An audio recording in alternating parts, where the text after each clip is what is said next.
Some things you never forget. The weight of a leather collar around your neck, the sound of your family's laughter as they watch you kneel. The moment you realize that blood doesn't always mean love. Christmas Eve, 2023, was supposed to be magical. The Sterling mansion on Maple Avenue gleamed with thousands of twinkling lights, each window framed with garland that probably cost more than my monthly rent. Inside, the 20-foot Fraser fir dominated the living room, its branches heavy with ornaments that sparkled like captured stars. The house smelled of pine, cinnamon, and money. I stood in the corner with my children, watching the gift exchange unfold like a carefully choreographed performance.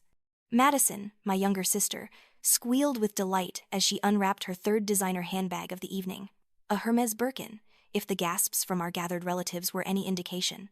At 25, Madison had never worked a day in her life, yet somehow managed to accumulate more luxury goods than most people see in a lifetime.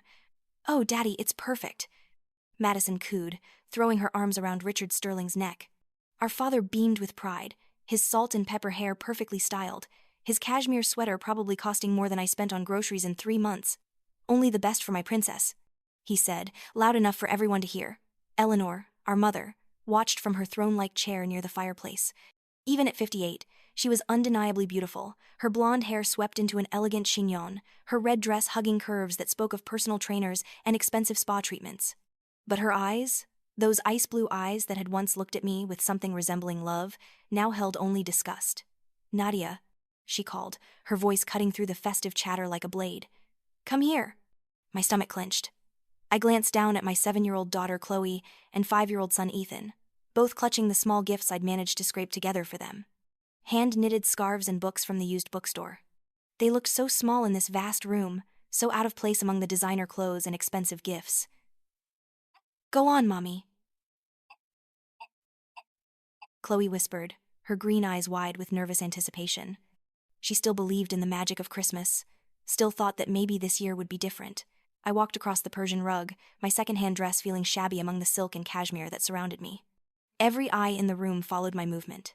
Cousins, aunts, uncles, family friends, they all knew the score. I was the family disappointment, the cautionary tale, the daughter who had fallen from grace and could never climb back up. "Yes, Mother?" I kept my voice steady, even as my heart hammered against my ribs. Eleanor's smile was sharp enough to cut glass. "We have something special for you this year. Richard, would you get the box?" My father moved to the massive tree and retrieved a medium-sized box wrapped in silver paper with an elaborate bow. He handed it to Eleanor with a flourish, and I noticed Madison pulling out her phone, angling it for the perfect shot. "This is for you, darling," Eleanor said, her voice dripping with false sweetness. "A reminder of your place in this family." The room fell silent except for the soft crackling of the fire. I unwrapped the box with trembling fingers, my children pressing closer to me, their innocent excitement palpable. Inside, nestled in tissue paper like a precious jewel, was a dog collar. Not just any dog collar, but an expensive leather one with silver studs and a nameplate that read, "Worthless," in elegant script. The silence stretched for what felt like hours but was probably only seconds.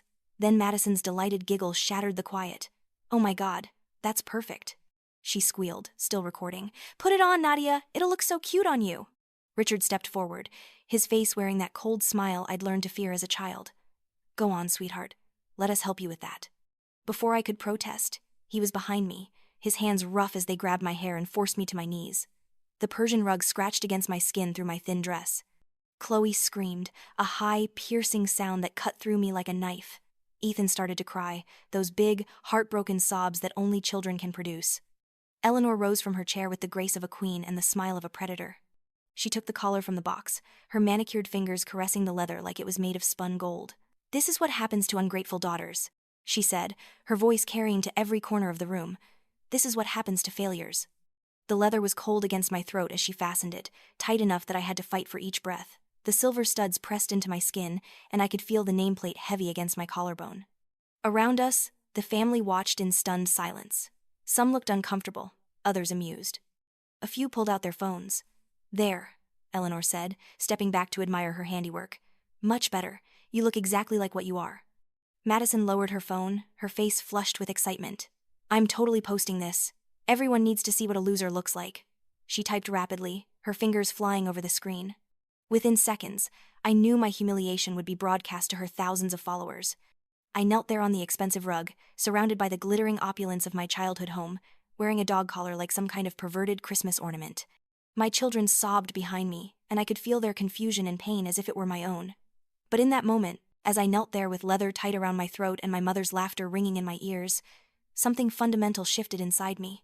The last piece of the little girl who had once loved these people, who had once desperately sought their approval, finally died. In its place, something harder and infinitely more dangerous was born. I looked up at Eleanor, meeting her gaze directly for the first time in years. "This will be the last time," I whispered, my voice so quiet that only she could hear. Her smile faltered for just a moment, something flickering behind those ice-blue eyes. Then she laughed, a sound like breaking crystal. "Oh, darling, you'll never be anything more than this. Accept it." I reached up and unfastened the collar with steady hands, letting it drop to the floor between us. The sound it made hitting the hardwood seemed to echo through the sudden silence. I stood, brushing off my knees, and turned to my children. "Come on, babies," I said, my voice stronger than it had been in years. "We're going home." As we walked toward the door, Richard called after us. "Don't you dare leave. We're not finished with you." I turned back one last time, looking at the 3 people who had given me life and spent the last 30 years trying to destroy it. "Actually," I said, my hand on the doorknob, "we are finished. Completely." The drive home was quiet except for Chloe's occasional sniffles. Our apartment was a tiny 2-bedroom in a complex that had seen better days, but as we pulled into the parking lot, it felt like a palace. It was ours. It was safe. It was free from the poison that filled that beautiful house on Maple Avenue. That night, after I tucked my children into bed and assured them that we would never go back to Grandma and Grandpa's house, I sat at my kitchen table with a cup of coffee and a notebook. The collar sat in front of me, the silver nameplate catching the overhead light. I picked it up, running my fingers over the expensive leather, feeling the weight of all the humiliation it represented.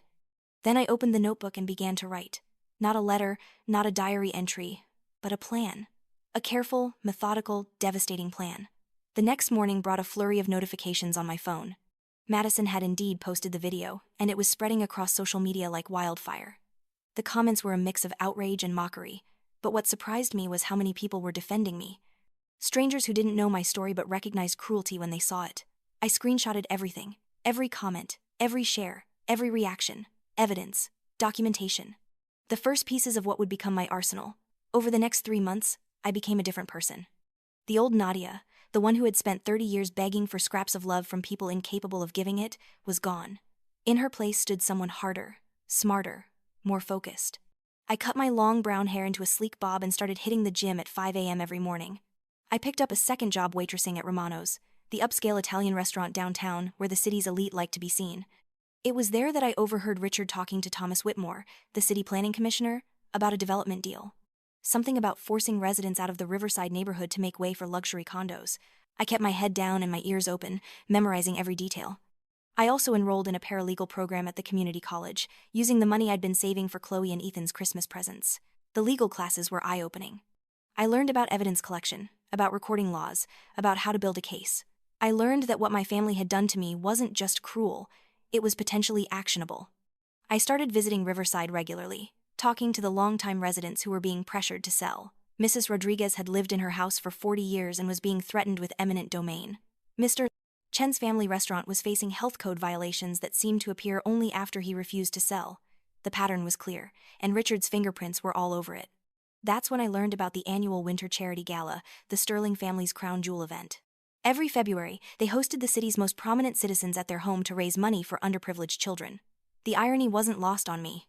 This year's gala would be bigger than ever. Eleanor had been elected president of the Evergreen Hills Women's Club, and she was using the position to host the event.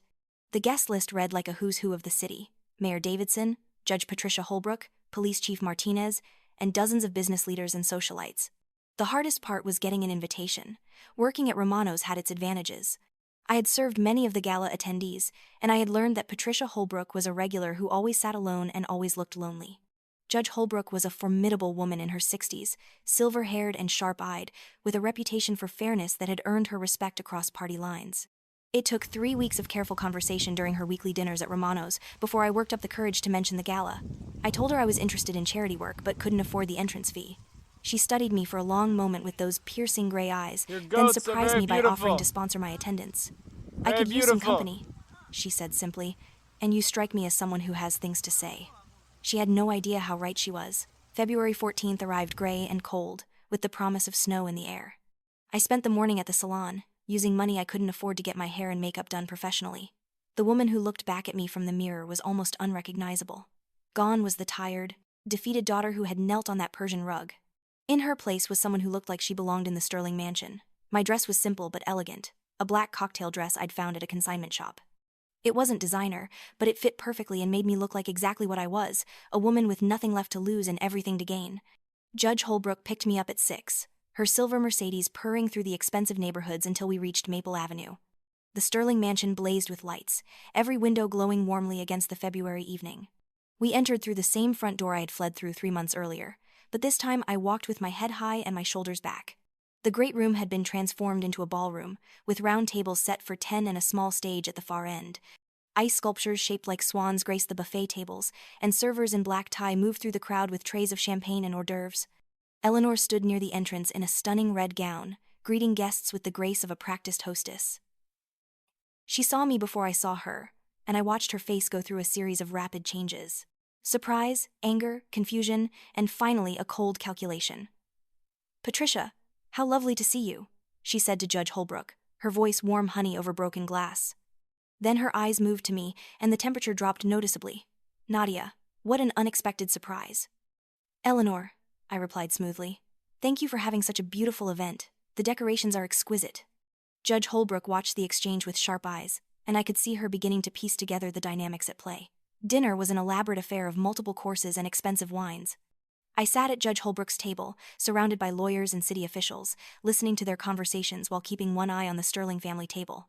Richard looked distinguished in his black tuxedo, playing the role of successful businessman and devoted father. Madison was in her element, flirting with the young men at neighboring tables and posing for photos whenever a camera pointed her way. As the servers cleared the dessert plates, Eleanor stood and moved to the small stage. The room gradually quieted as she took the microphone, her red dress making her look like a flame against the dark backdrop. "Ladies and gentlemen," she began, her voice carrying clearly through the room, "thank you all for being here tonight. Your generosity will make a real difference in the lives of underprivileged children throughout our community." Applause rippled through the room. Eleanor waited for it to die down before continuing. "As many of you know, family has always been the cornerstone of my life. My husband Richard and I have been blessed with 2 wonderful daughters, and we've tried to instill in them the values of compassion, generosity, and love for others." She gestured toward Madison, who stood and gave a little wave. I noticed she didn't mention that she had a granddaughter and grandson sitting at home with a babysitter, children she had never once acknowledged in public.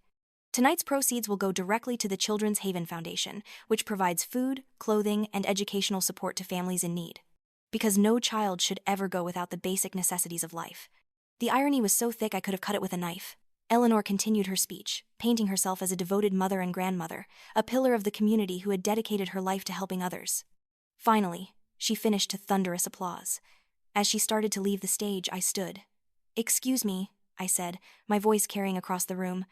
"I'd like to say something." The room fell silent. Every eye turned to me, including Eleanor's. She stood frozen at the edge of the stage, her face a mask of polite confusion. "It's exactly the time," I interrupted, walking toward the stage. Judge Holbrook rose beside me, her hand resting on my arm in a gesture of support.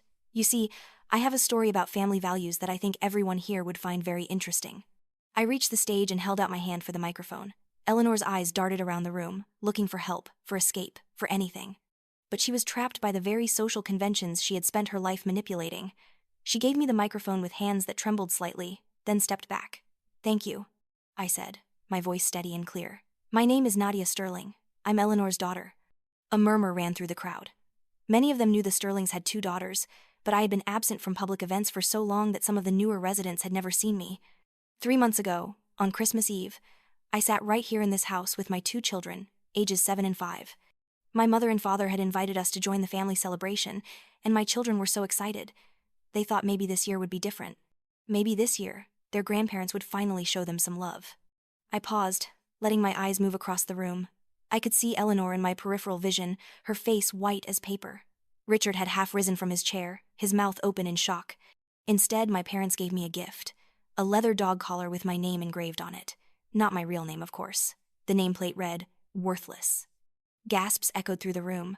Someone dropped a glass, the sound sharp and final in the stunned silence. My father forced me to my knees in front of my children and our extended family.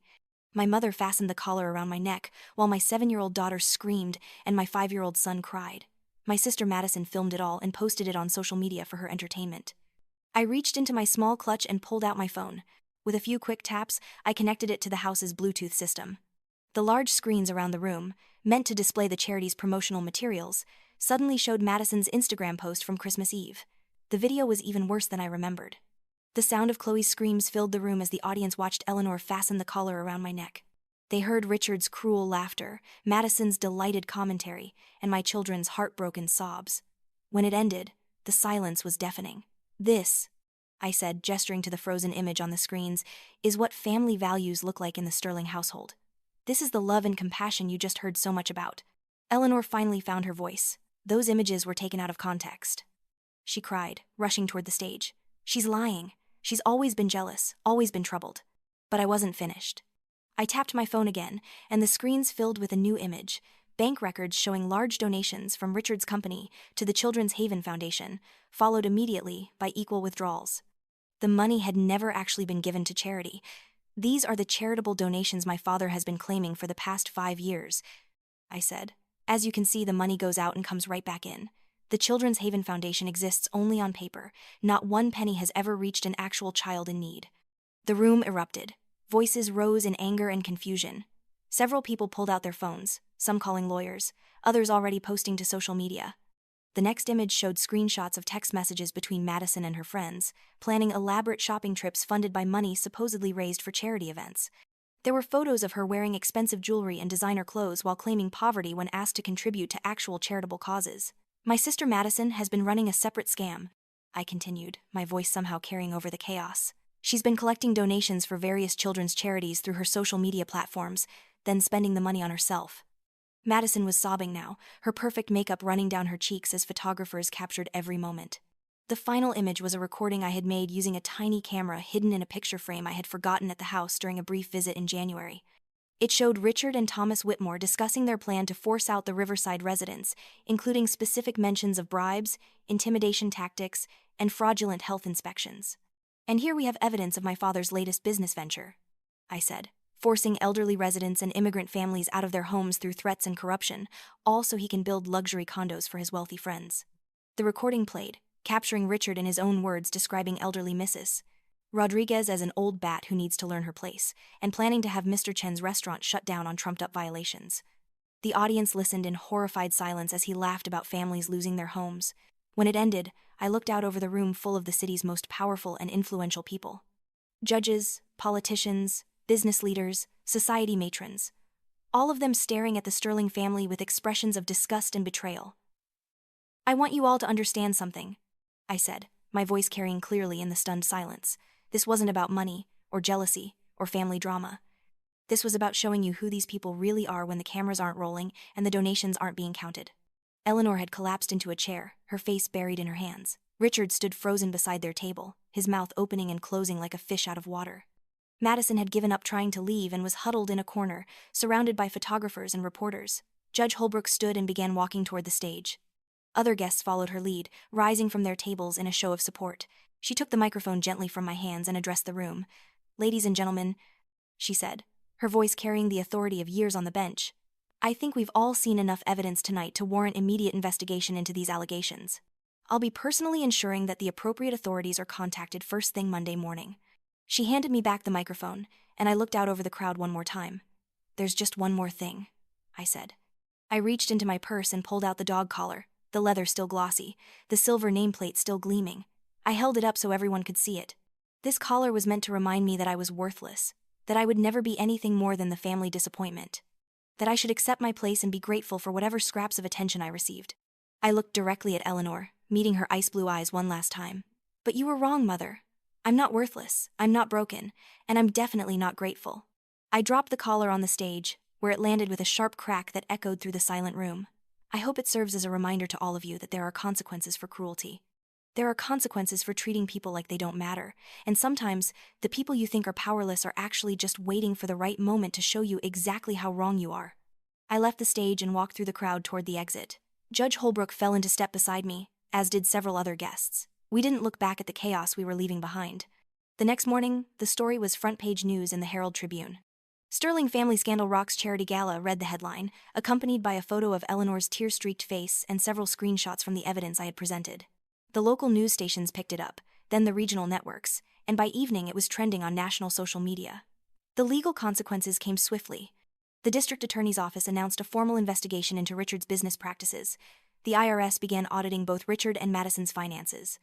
The Children's Haven Foundation was revealed to be exactly what I had claimed, a shell charity designed to funnel money back to its supposed donors.